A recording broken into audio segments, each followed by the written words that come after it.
What's up, AFTERBUZZers? I'm Brandon London. You're watching the Football Off-Season show.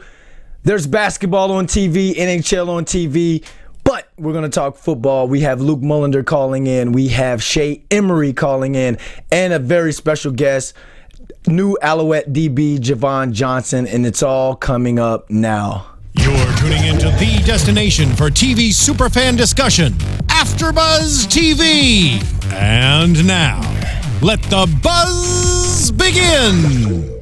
Hey, what's up? I know you guys are waiting. Hey, today is Thursday. It's a Throwback Thursday. I know you've been all over Twitter with your Throwback Thursdays and such. I've got a special treat for you guys today. I'm Brandon London. I had to introduce myself so you know. Hit me up at Cultured Athlete. Make sure you hit us up at AFTERBUZZ TV. Show love. It's all about showing love here. And if you're ready to talk some football, I'll stop with my introduction and we'll get right into it. We've have a lot of CFL going on today. We'll throw a little bit of NFL in there, but for the most part, today is a CFL-based show. I hope everybody up there in Canada, I hope you're retweeting. I hope you're putting it out for everyone to check this link out. It's time to talk football. It's time to talk right now. So, I got my boy Luke Mullender on the line from Regina, Saskatchewan. He's been on every show we've had so far, minus one, and that was my bad. We're going to talk some CFL football. Luke, what's happening, homie? Nothing much, man. You know what? I'm actually getting ready to travel with the Saskatchewan Rough Riders out to their Vero Beach location this weekend to do some analysis on the free agent camp that they're holding in Dodgertown, USA.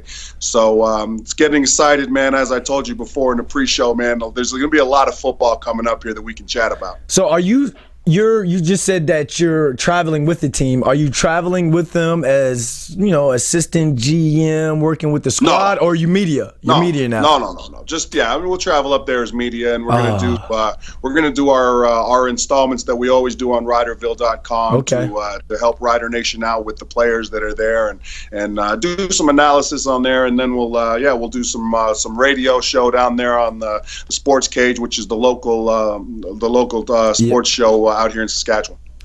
Out in Saskatchewan, what is the mood out in Saskatchewan right now as we get closer and closer to the mini camps and the season? You know what? I was actually thinking about that today. If there was a word, it would be thirsty. Ooh. And like liking a whole bunch of pics on Instagram. Thirsty, not Black China Rob Kardashian. More like football thirsty. People are starting to see these free agent camps, and I think they're getting excited about them because the teams are getting a little bit better marketing, the opportunity for players. That football league that just folded, that didn't get started. The MLS or the MFLB or something like that. Anyways, a lot of those teams are going to start offering opportunities to the kids that were signed up in that league, I think, to continue their professional career. Obviously, it's good for them, too, because they can evaluate more talent. But, if it's a word, it's thirsty, man. People are ready for football to happen, and they're excited all the way across the CFL. All the way across the CFL, ladies and gentlemen, you hear them. And we're going to talk Regina. We're going to talk what's going on in Saskatchewan. Now, what is the mood or what's the attitude that Saskatchewaners, I don't know if that's a word or not, how do they feel about Darian Durant this year?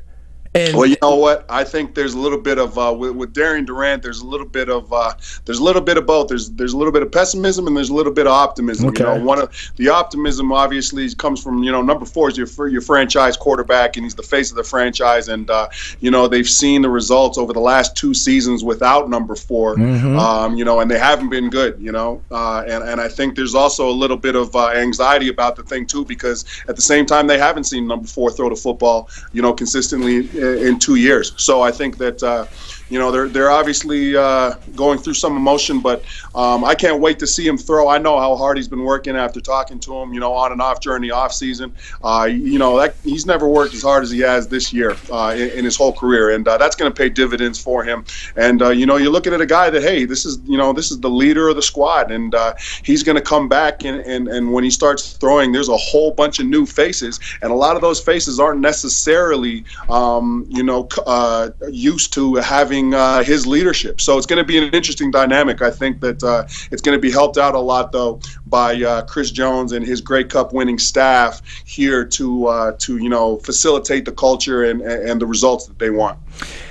They want results, and they want it now. It's getting restless up there in Regina, and you had mentioned that he's working hard.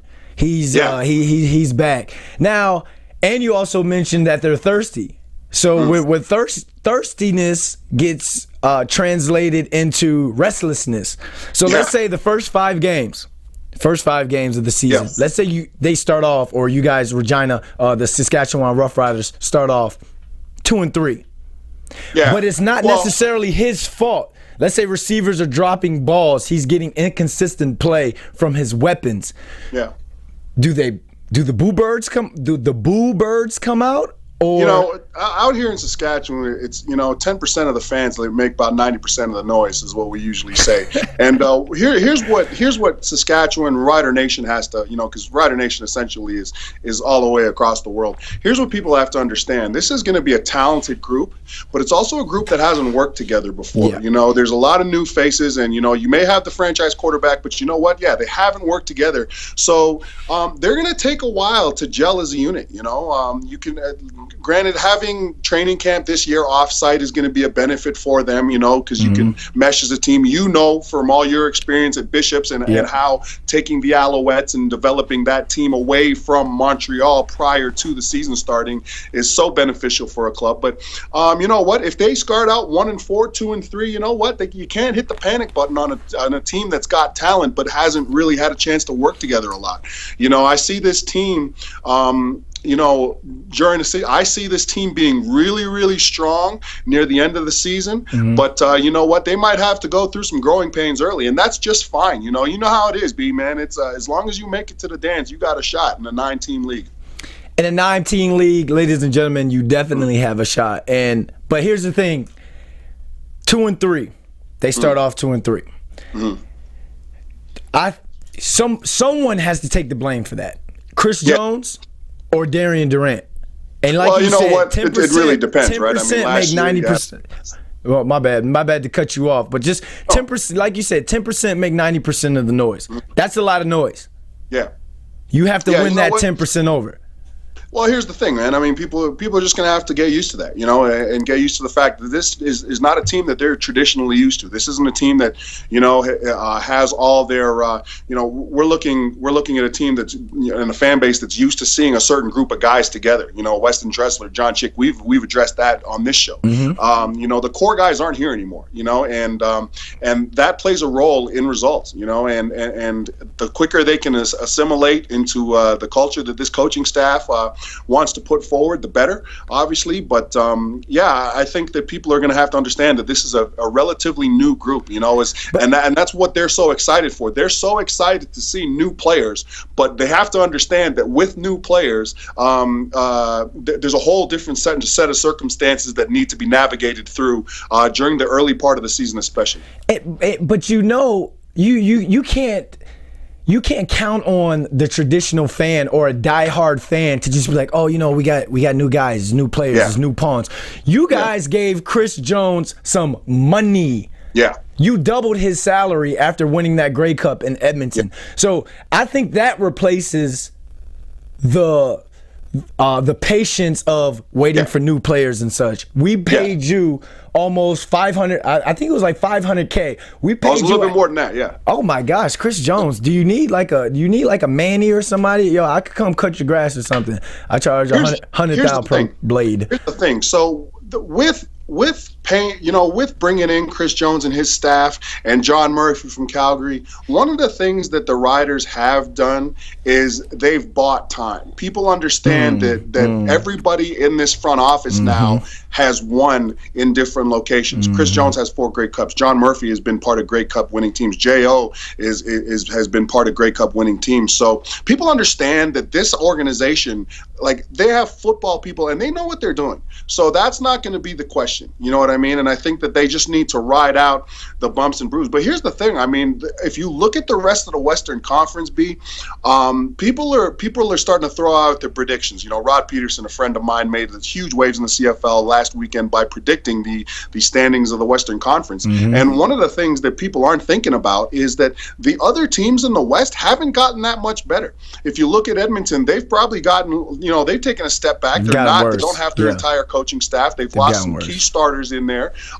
Calgary has obviously taken a step back. They don't have their two best receivers, Jeff Fuller and Eric Rogers. John Cornish is retired. Messam takes the reins. They had injuries problems on the O-line. Huffnagel's not in the front on the sidelines anymore.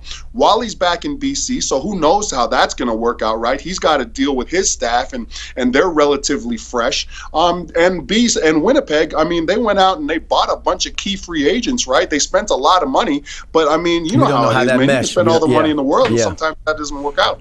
So a lot of the teams in the West, I mean, there's a lot of questions. So if you look at Saskatchewan Roughriders, you can legitimately say, as a football enthusiast, the Saskatchewan Roughriders are the only team in the Western Conference that got better in every single football category, from the front office all the way down to the players and the coaching staff. The only thing they didn't change is Gordy Gilroy, the equipment manager, B. Gordy, you kept that job, Gordy? Man. Gordy's not going anywhere, man. He's one of the hardest working men in showbiz. Hey, last question, because I know you got to run. I got Shea Emery coming up right after you. Give me a story or something I should ask him about from his time in Riderville. You know what? I don't have a story. I think that people, you can tell Shay this too.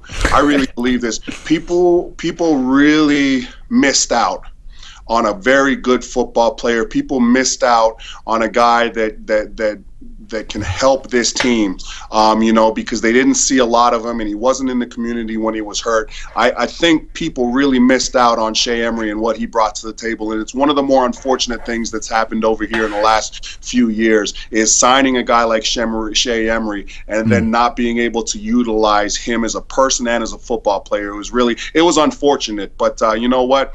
Me and you have played with him, man, and health comes first, man, and you never want to force a guy to continue doing something. And he's doing fine now, man.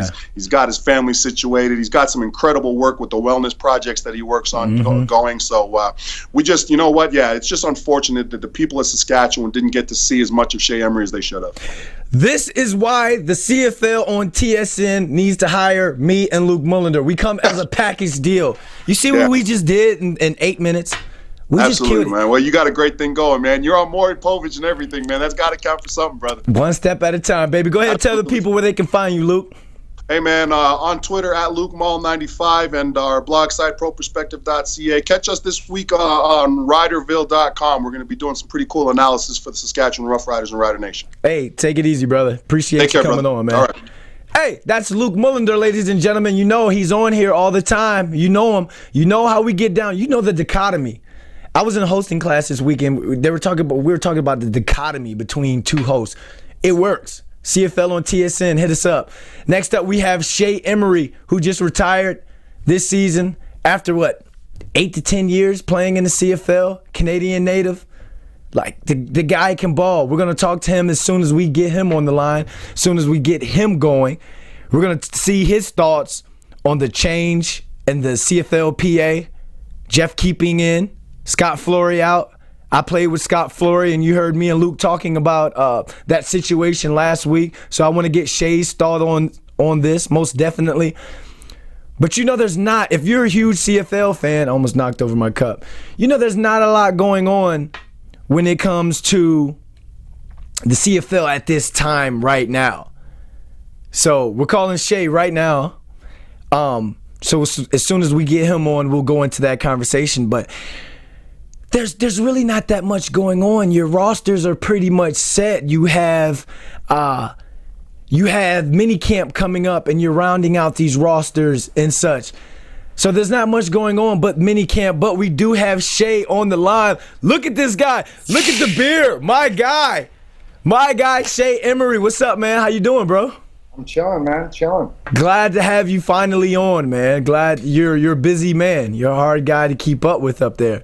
How's my light doing here? Is it good? Your lighting is good. I can see the shiny bald head, man. Like the cheeks are nice and they're puffy, but they're muscular. You know, you can tell you're still working out and such. So, hey, man, you retired. Congratulations on the. See, you're look. You probably still work out more than me, and I'm an athlete. I'm a trainer down here, and I just they want me to work out during class. I'm like, are you gonna guard me? Are we gonna like run routes or something? Like, forget that working out stuff. But what's going on with the retirement, man? How are you loving? How are you liking these months and life after football? How's it started out? Hey, you know how it is, man. It's tough. You're just trying to get in where you fit in and really figure out, navigate where you can, what your path's going to be. And luckily, I've been able to figure that out over the last couple of years. But it doesn't make a difference how prepared you are with a career or family or whatever. When you take football away, you take that brotherhood away. Mm-hmm. It's a tough transition, and I'm luckily I have a good support system here in Vancouver where I'm at, and just enjoying it. I'm glad you're enjoying it because when I retired, and I was talking to SJ Green yesterday on the phone, and we were just jabbing, talking along as friends, and he was asking me about, what was it like when I initially retired, and I retired to come down here and be on a TV show, and ultimately I got dropped from that TV show or whatever, and stuff happens or whatever. But the biggest thing I was telling him was when I did feel like working out and going to work out and such, there was no weight room. I had to go to a gym. Yeah. That was the biggest thing to me. That was like, there was no going to the facility, like waking up, like just grabbing a Pop-Tart, hopping on the green line in Montreal and going to the facility and then going downstairs or going. I have to make my own breakfast. I have to go to gyms. You know what I'm saying? It's the little things like that bothered me the most. I was in the gym today, and I have a plethora of old CFL team gear, and so one day it'll be the Rider stuff, one day it'll be the Argo stuff, and for the most part it's usually the Alouette stuff. But I went into the gym and I bought this thing here in Vancouver, and it essentially gives you access to all these different gyms and like class pass. Yeah, dude. Yeah. This thing it's awesome, but I don't like classes. I don't like going to. I don't like people telling me what to do. And so I just like going to the gym, and it limits the amount of times I can go to the gym. I think in Vancouver I can go to the gym 9 times a month, which isn't enough. Yeah. I don't go to the gym 9 times a month. Nah. Don't let me. It's way too much. I don't want to put something out there that's not true. I went today and the first time in 2 weeks, but I've been doing other stuff, trying to stay fit and focused on other things. And but yeah, man, that not having that locker room to go into is difficult because you're a general public now. Yep, it's different. Civilian. I like to use it like the military, how they say it's a hard adjustment to civilian life. Yeah. I kind of think of it as the same way. Like, we weren't out there in the fire, we weren't at war or anything, but in a way, like you said, it's a brotherhood. You're used to seeing the same guys, same coaches, same office guys, your same equipment guys every day, 24/7. And then you just go into just hanging out with people, just like you guys just want to hang out. Like, you guys don't want to go do, it's weird, like you said. But you had mentioned you're into other things now, and you hit me up the other day on Twitter and said you're into acting. You're acting now, so kind of explain that. Yes, I actually met with my agent this afternoon, and we were talking about a whole bunch of different roles and things that she wants to put me up for. So I did my first commercial. What type of commercial can you say, or did they have you sign an NDA? I won't tell you what brand it was for, but I did a truck commercial. Okay. And I was throwing axes being a lumberjack, so naturally, being someone that comes from lumberjack lineage, mm-hmm. it was a suitable fit for me, and I had fun doing it. It was cool because it was like I showed up. It was my first audition. Mm. I didn't even go to the first audition. I went to the callback. Straight to the callback. And they were like, "We want you." Funny enough, I was in the paper the day before. They did like this whole story in the Vancouver Sun here in Vancouver. Mm-hmm. How my great-great-grandfather was a lumberjack, and then I walked into the interview like a pimp, dude. I was like, I had my plaid on, my plaid jacket on, and I had the newspaper clipping hanging out of the breast pocket, and they were like, "What's that in your pocket?" And I was like, oh, this? Oh, I was like, this is me being a lumberjack and a badass football player. wow. You brought the paper to the callback. Hey, you got to do it. Sometimes you got to do it, man. Whatever gets you the job. Now, I got 2 kids, man. You are known as one tough, badass football player. What's the biggest adjustment to the acting world that you've had to get acclimated to? Well, I mean, with regards to being in the acting world, I'm still a freshie. You know, I'm still a rookie. I think I'm still in training camp with regards to that kind of stuff. So the biggest adjustment, not being able to like rest on my laurels of being a badass football player, is really having that outlet, having an outlet to get my my energy out through. And luckily I've found acting, and I've found logger sports, and just really public speaking, getting up in front of people and sharing my story. And I think the acting stuff has been just a pleasant surprise to be able to get out there and be like, I enjoy this. It's kind of fun. It's definitely a challenge to put yourself in someone else's shoes and act like that person for that point in time. And having fun with it. You're having fun with it. I'm glad you're having fun with it. Now, to kind of take us through the process, the retirement process, and what ultimately led you to make that decision. Because I was in training camp, and I had the opportunity presented itself to come out here to LA, and that week and a half I was in training camp. You can ask Eric Delorier and SJ and stuff. I just wasn't there. Yeah. Like my body was there, but my mind was just somewhere else. So kind of, take us through that process and what you were thinking and what, you and your wife talked about and your family talked about. To be honest with you, I actually retired, and I've told Billy Parker this, and I told you guys, you were there. When I got up in front of the team, I told everyone, I think it was in 2012, that I retired. I told my whole family that I retired in 2011. And of all people, my mother-in-law convinced me to go back and play. Wow. And so, how are you going to provide for my daughter? Exactly. So essentially what happened is I got talked back into playing again and had a great year. 2012, 2013, signed in a free agency. 2014, I was doing my thing, and I wasn't there. Yeah.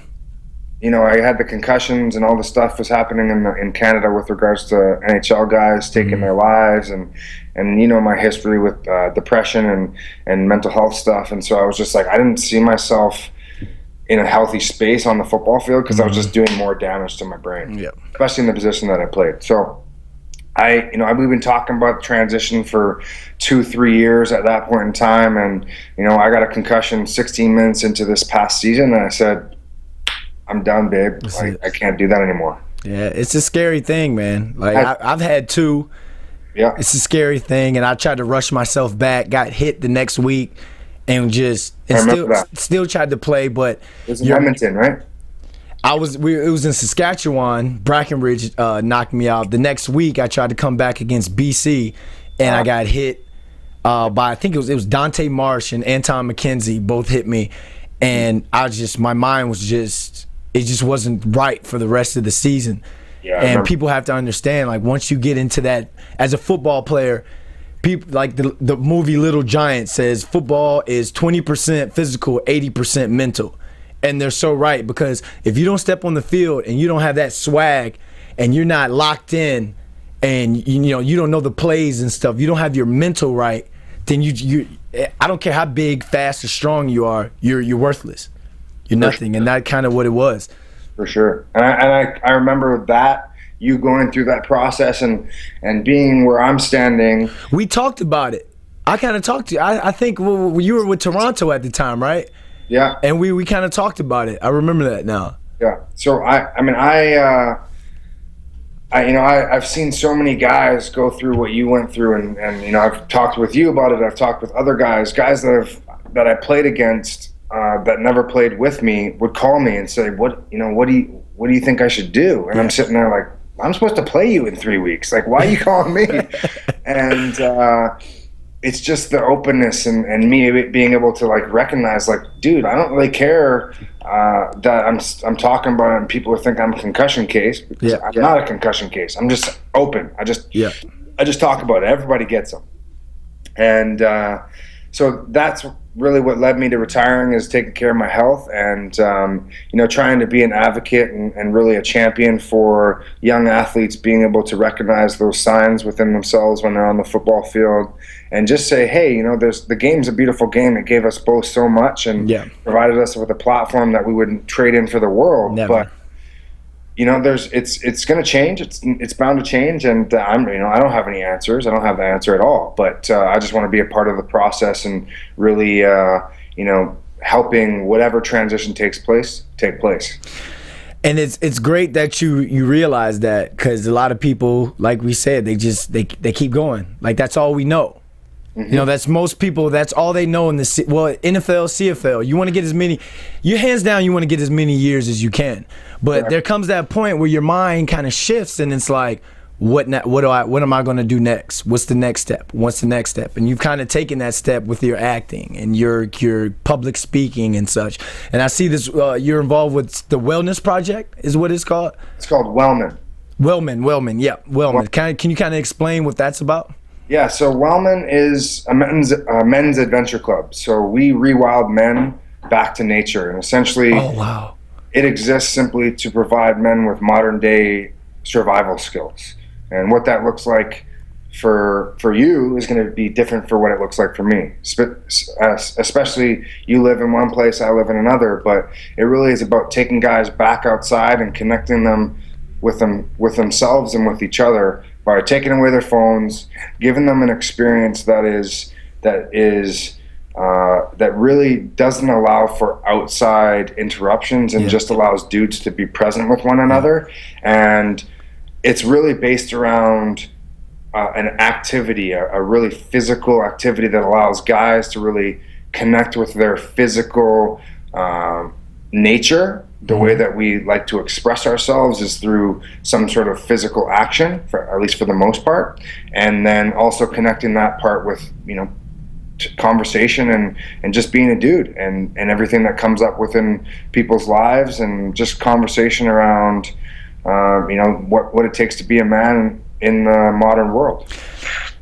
Get off of Tinder and get into the timber. If you guys need a slogan. Get them off their phones and such. Hey, it's funny because my little brother, he's been pesting my stepmom and my dad about some program where you fly out to Australia and they take you to the outback and you learn survival skills and such. And that's something that me and him have always wanted to do. So what's the next? Like, how does one sign up for something like that? So right now we've been doing it across Canada for the last 2 years. I did it in Vancouver a couple of years ago. I did 3 of them in Vancouver, did a couple in Toronto, did one in Regina. We're doing one at the top of kind of on the way up to Whistler. It's 120 guys. We're doing axe throwing, some other logger sports stuff, a little bit of kind of free movement, working out, freeletic stuff, that type of stuff. Yeah. And it's all based around 3 separate panel sessions where we're bringing in 3 speakers to all kind of sit on a panel and thought leaders in those specific areas to just ignite an awakening within these guys and just have a conversation that these guys may not have ever had. And then we have programs running all throughout the summer, and just you can, as long as you're coming to Vancouver, you can take place. Well, I heard it's only like a 16 to 18 hour drive from LA, so I definitely want to come up there. No, it's longer than that. Oh, is it really? Yeah, I think LA to Vancouver is roughly 25 hours, something like that. Man. Well, I guess I have to get an Air Canada flight then. You can stop in at the Nike factory in Portland on your way up, so don't worry about it. Yeah, I could get fresh like the Oregon Ducks. Now, kind of a recent change in the CFL PA. Our former teammate Scott Fleury out, Jeff Keeping in. Now, you played with Jeff in Toronto. Kind of explain to the people what the CFL and our player association, what are we getting, or what are they getting ultimately? I mean, you're getting one and the same. I mean, I've played with both of Jeff and Scott, and they're both stand-up guys, super locker room guys, can get along with anyone from anywhere. And I think with Jeff coming in, you're obviously getting someone that's in the locker room. Yeah. So you're going to get the voice of the players from the players, and not necessarily the veteran players that have Scott Flory on their phone call. It's really about the fact that guys can reach out to Jeff on the sideline of a game or what have you, and really say, I'd like to talk to you about something that's going on in our locker room, and it really just makes everything a little bit more immediate. And with what happened with Scott, he got thrown into the fire. He was going into a CBA negotiation, and new on the job. There was some controversy over why he was coming in the first place, and he really just, I think he did a really good job with the situation he was given. But at the same time, the players, they have their own opinions, and Jeff is moving up, and power to him, man. He's the guy for the job, and I feel like he's prepared, and he's been in it for, I think, 6 years now, and the guy knows exactly what needs to be done for the players to, one, be taken care of, and to elevate the game. And the CFL is definitely elevating its game, adding a new team 2 years ago. The money that players are getting these days are even more. Now, since today is Throwback Thursday, #TBT, give us your greatest memory in the CFL. It could be on the field, off the field. Your uncandid, non-politically correct, don't get you in trouble with the wife. The PG one, right? Huh? The PG, yeah, PG. At least give us PG-14. No. I'll tell you what we did. Okay, so it was when we won the Grey Cup in 2010. Yep. And I had never done any of these trips. All your boys, they go down to spring break, they go down to, they go to Mexico or whatever, and they do the week-long party, and you can't remember any of it because you're messed up the whole time. So we won the Grey Cup in 2010, and I think there was probably like 25 guys that went up to Quebec City. Were you there? No, I didn't go. I didn't go that year. We had like 2 presidential suites side by side, hot tubs, steam rooms, We needed security guards when we went through the club. I'm sure you're used to that, being the Super Bowl champ and all that. Yeah, something like that.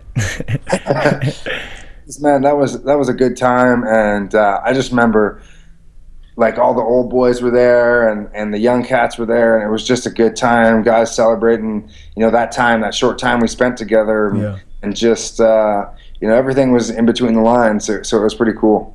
Man, yeah, I turned that down. I don't know why I didn't go up there with y'all. Like, I turned it down the first year, and then I heard the stories, and I was like, I'm going. Gotta go. Now, if wifey asks you, what did you do on that trip? Oh, we went to the museum, a little shopping, But that was right before Drake put out that sound with the lyrics. It was like something like, I got a story, you got a story, and that was like before Devin, so I didn't really. Okay, cool. I divulged too many details, but cool. yeah. Go ahead and tell the people they can find you on social media and such, and for the project, everything that you have going on, working on.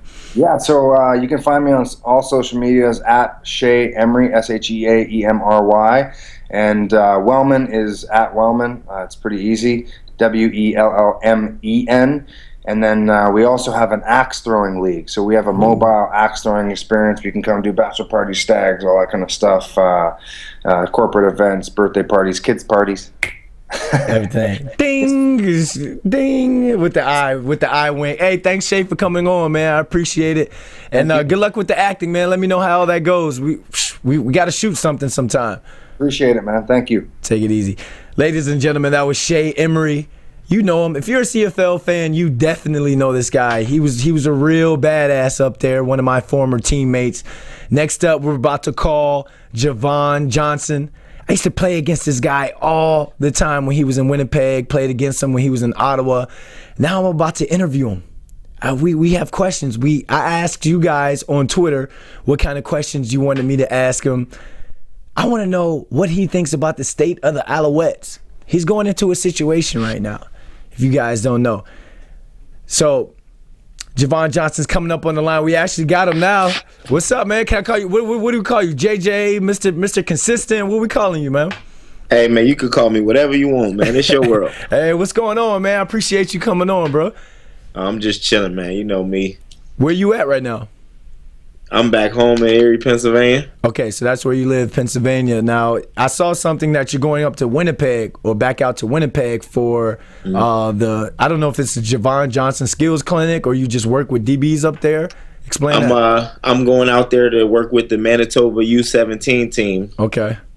Yeah, so a good opportunity to get back in my old stomping grounds and do something for the community, help the young guys get better and teach them some different technique stuff. So they still show you love out there in Manitoba and in Winnipeg? Some people do. Yeah. Others don't really care for me too much, but it's the nature of the beast. Out of your stop, so you've been Winnipeg, you've been Ottawa. Mm-hmm. What was the best city in terms of, because you know how we are, without telling on yourself too much, but what was the best city overall? I like Winnipeg, man. Okay. I like Winnipeg because they give you a variety of different things. Yeah. They have different kinds of people. Mm-hmm. And it has the grimy parts, but it also has those upscale places. So yeah. I like the feel of it. The diversity of it. Ottawa is more of a government place. Yeah. It's very political. People are very cautious of what's going on and what they're doing and what they're up to. And it's very different than being in Winnipeg. Yeah, I loved going out to Winnipeg. We used to stay at the Fairmont. Yeah. And there was one time Justin Bieber was having a show there, and he and Selena Gomez were in the hallway, and they hopped in the elevator and stuff. We were talking to them. But the biggest thing I liked about it, because we used to go out there, play y'all Stay the Night, mm-hmm. and there was that one little bar, Whiskey Dick's right there. I pulled two. Had me a threesome that night. It was one of the best nights of my CFL career. I absolutely loved it. Like, I loved going out there to Winnipeg. But the funniest thing was when we used to play y'all, and it was you, Hefney, Sears, Brandon Stewart, and me. Oh, we used to go at it all the time. Me, Jay Rich, SJ, and y'all used to. I think it was Hefney that started it. Y'all used to make fun of my face mask that one year. Yeah, man, we have fun. Some classic battles, man. Definitely miss you out there on the field, man. Yeah, well, you're in Montreal now, and like I know I don't want Jim Pop to call me after this, but it's not the same Montreal you're used to playing against and seeing and such. Now, you going in, do you feel as though you feel the pressure to where it's like, all right, I have to go in and it's a Grey Cup or bust year for you guys this year? I don't feel like that. I feel like, they brought me there to bring the young guys along, to bring some experience to the secondary. But I never really believed in the Grey Cup or bust thing. I'm a firm believer that in order to make it to the Grey Cup, you have to put in the work and take it one step at a time. Yeah. But I think that they definitely got the team put in place to make it there if we can gel early and win some games and get some games under our belt early in the season. The biggest thing, and it's the biggest thing across the NFL, CFL, quarterbacks. Mm-hmm. Like, you just played with Henry Burris, one of the greatest CFL quarterbacks of all time. You go into a situation where it's the wily vet, Kevin Glenn, the young boy, Rakeem Cato. Mm-hmm. From playing against both, who do you think has the upper hand right now in terms of being that starting quarterback the first game of the season this year? You're a defensive guy, if I was the coach, I'm going with Kevin. Just because he has that experience. He's been around for a long time, and he can still play at a high level. He's been, throughout his career, he's probably been one of the best quarterbacks that I've played with in the league. And but he'll also help Rakeem come along. He's going to teach him a lot of different things that can help him be a better player. But Rakeem's going to be the future of Montreal Alouettes, that's for sure. But right now, we have to go with Kevin because he gives us the best chance to win. I've seen some of your tweets and some of the videos on your tweets. You're working the footwork drills and such like that. You were the most outstanding defensive player in 2012. Do you feel as though you have something to prove in this situation, or is it something along the lines of I'm going to come in, do what I have to do, make this team better, and we're going to win because of that? I always feel like I got something to prove, but I mean, that's just me. That's just the player that I am. Throughout my career, I've always been labeled as, somebody that's, too big or too small, can't run fast enough, all those stereotypes. But at the end of the day, I always feel like I got to go out and prove people wrong. So even though I won Defensive Player of the Year, I still got a lot to prove, and I feel like I can still play at a high level and show them that what they're getting is a player who not only can play at a high level but also lead by example and bring along the guys on the team that don't have as much experience. So you left Ottawa, you didn't re-sign back with them. Is it a bad blood situation, or was it just a business move where it was like, okay, 2 years here, it was 2 years, it's time to move on? It was more of a business move. I mean, I understand the business now, being a lot older and more mature. The business is what it is, and you take it for what it is. And Ottawa, they didn't really make me an offer. They kind of indirectly made me an offer, and what they did was say that they valued the position that I played at a ticket that I wasn't comfortable at playing with. So, at the end of the day, that's what it's all about. And I got to make sure that my family's okay. Just like the general managers and owners of the Red Blacks have to make sure that their family's okay. So it was just a business move, and that's just what it boiled down to. You think the CFL is trying to weed out the older players, the older vets? Yeah, for sure. I think they are, simply because with all the new rules and the new stuff that they got going on, I think they're trying to get the older players out of there because they ultimately don't want to pay them no money. So that's just what it all boils down to. I wonder if that'll make a headline or two. I'm media now, man. I need stuff that needs to get retweeted. So hey, man, I don't mind. I mean, hey, it is what it is. I mean, and when you become a veteran player in a league and you've played X numbers of years, they start to place that, he's a vet. His either one or two things: he can't play anymore, he can't run, or he's a vet player that expects too much money, and that's just the way it is. That's the nature of the business. That's how it goes, people. That's like Pac says, like Tupac says. That's just the way it is. Things will never be the same. It'll never be the same. You got your first mini camp coming up with the Alouettes. You guys are going down to Vero Beach, Florida, which is going to be a good time. You're going to love it down there.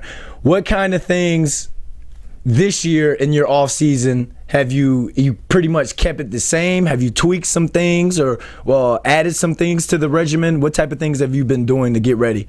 I've done a lot more flexibility stuff, a lot of different footwork and things like that. Trying to tone it down is from lifting so heavy and focusing on the lifting and being strong. Yeah. I'm focused more on being flexible and being able to run and being able to go out there and jump and do all those things. So it gives me a little bit of different training regimen, but at the same time, it's very beneficial for what I need to get done. So the Alouettes just re-signed Duron Carter this year, adding him back. We obviously know what type of threat he is. You have SJ Green there already. Third and goal, Grey Cup on the line. You're Kevin Glenn or you're Rakeem Cato. Who does the ball go to? Man, I would say whoever's open, but come on, I don't want. Come on, man. I mean, if it's third and goal from the one and we need to score, I would say if we're going to throw a jump ball, I'm going to Duron. Okay. And what situation does it go to SJ?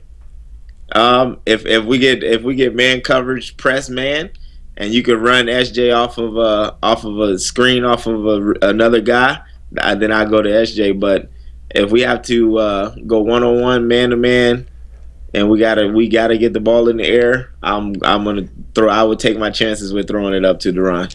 Yes, that's retweetable. Appreciate that. Gonna have to send that to @CFL. Get them to retweet. Nah, I'm just playing around. All right. So last question, pretty much the last question. Kind of explain the Javon Johnson Skills Camp. You're active amongst the community. You're going to bring that to Montreal and do the work with the DBs in Montreal as well? Or is that just something you do here in the States when you're home for the off season? My camp that I do is geared around teaching kids the nuances of what it's like to actually go to a combine and have to go through that whole combine experience. So I teach them all the different the pro agility, the L drill, the 60-yard shuttle, the broad jump, the 40-yard dash. I teach them all those things, and then the second part of the camp is teaching them the position that they play and teaching them the techniques and skills that is required to be successful at those positions. And hopefully they could take to their game what I teach them and apply it to what they do on a regular basis. Yeah, because you got to get the kids ready for these recruiting camps and clinics and combines that they have coming up. That's something similar to what I do in North Jersey and in Massachusetts with my Catches Clinic. Because, I mean, Rivals and NUC, all these recruiting websites, they'll just take your money. They'll just let you run your 40, let you run your 4.9, take your money and not promote you and not put you out there. So that's big that you do something like that. And we're going to go ahead. We got to wrap this show up. So go ahead and tell the people where they can find you on social media and plug whatever it is you want or need to plug. Because I'm going to tell you this, there's no Humpties in Montreal. So you got to find that new endorsement deal. I know, right? Well, they can follow me on Instagram at TheRealDeuce_2, or they can follow me on Twitter at Mr_consistent_2 as well. So, and I have fun with social media, so make sure you go out there and follow me. All right, check him out, ladies and gentlemen. Hey, I appreciate you coming on, man. Good luck this year. You'll see me up there courtside or sideline side, Yeah, for sure. All right, then. All right. Peace. Ladies and gentlemen, what a show. That was a show. I know it was geared more towards the CFL, but I had to get these guys on. I had to get Javon on. I had to get Shea Emery on. Great show. I thank you all for watching. You can find me at Cultured Athlete. If you want to talk a little trash, talk a little football trash, hit me up. And make sure you follow at AFTERBUZZ TV, baby. We'll be back next week, Thursday, 4:10 p.m. Eastern, 7:10 p.m. I'm Brandon London, and this was the Football Off-Season Show. From executive producers Maria Menounos, Kevin Undergaro, Phil Svitek, and the entire AfterBuzz TV staff, we would like to thank you for listening to the AfterBuzz TV network. To watch or listen to other after shows and post comments or questions, be sure to visit AfterBuzzTV.com. I'm Sir Richard Wentworth, and this has been a presentation of AfterBuzz TV. Buzz you later. From executive producers Maria Menounos. The views expressed herein are those of the hosts only and do not necessarily reflect the views of AfterBuzz TV or its owners or principals.